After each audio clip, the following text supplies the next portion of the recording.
Ladies and gentlemen, the American Jury and Bulldog Nation, if you went to St. Elizabeth Medical Center at any time the last 2 years, you need to hear this. There was only one internal billing auditor at St. Elizabeth Medical Center, and her name is Valerie Rose.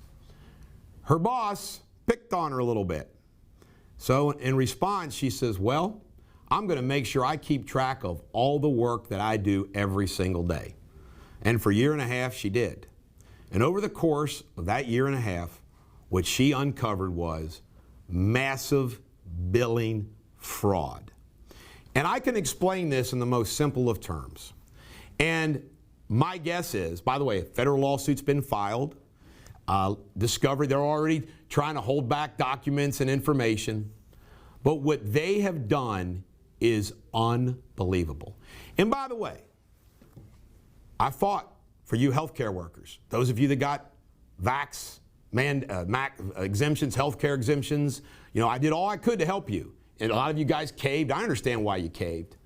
This is not about anti-St. Elizabeth. This is anti-St. Elizabeth corporate suite.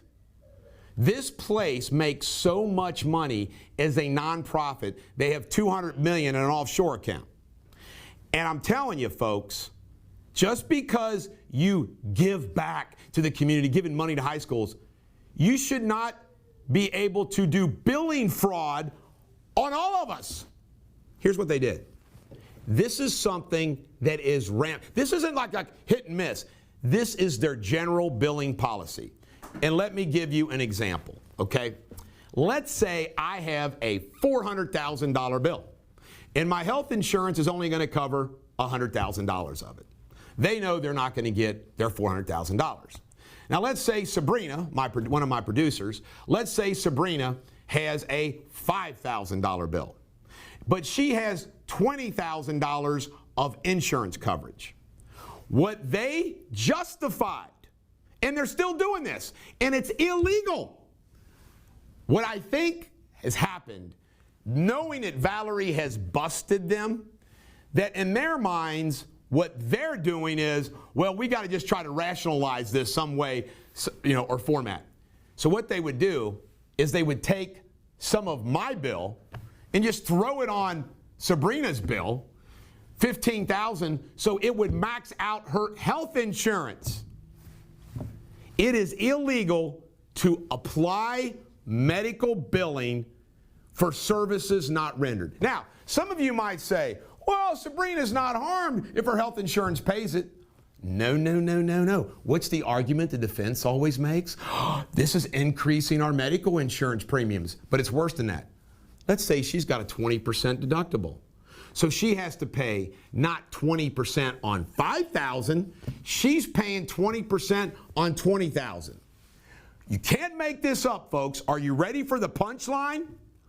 When questioned about this, the response from the corporate suite is, don't worry about it, nobody's gonna notice. And the ones that speak up will do something. This is a scandal upon the entire northern Kentucky community. Also, Dearborn County, Indiana. This is, in my opinion, by the way, Deters Law has this case, federal court. This, in my opinion, is the largest case, monetarily, damages-wise, in the history of Cincinnati area. They bill $1 billion a year, folks. They're going on 3 years now of doing this. And it's rampant. I mean, it is their billing method. Their billing method. They justify it by claiming, oh, we're going to keep it simple. Think about that, folks. Does that not make you change your view a little bit about your St. Elizabeth Medical Center? By the way, on top of that, we have a case where they're putting people on, it's all about the corporate money. It's not the nurses and the doctors. Putting people on dialysis before their time, money. Unnecessary cataract and glaucoma surgeries. It's unbelievable. Pushing steroid shots.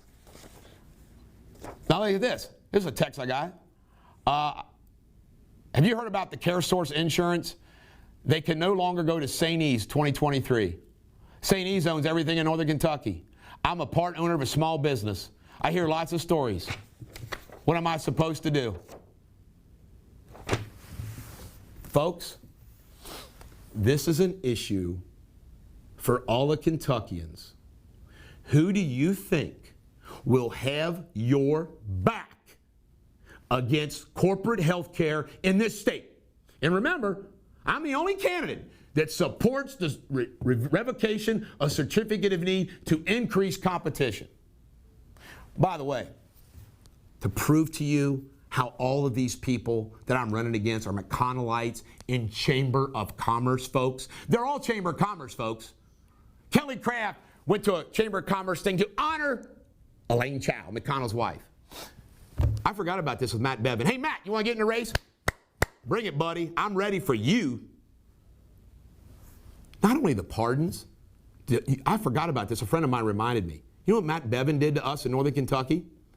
Matt Bevin, after saying he was against tolls to get him elected governor of Kentucky, the last minute caved to the Chamber of Commerce and said he was willing to look at tolls for the freaking bridge.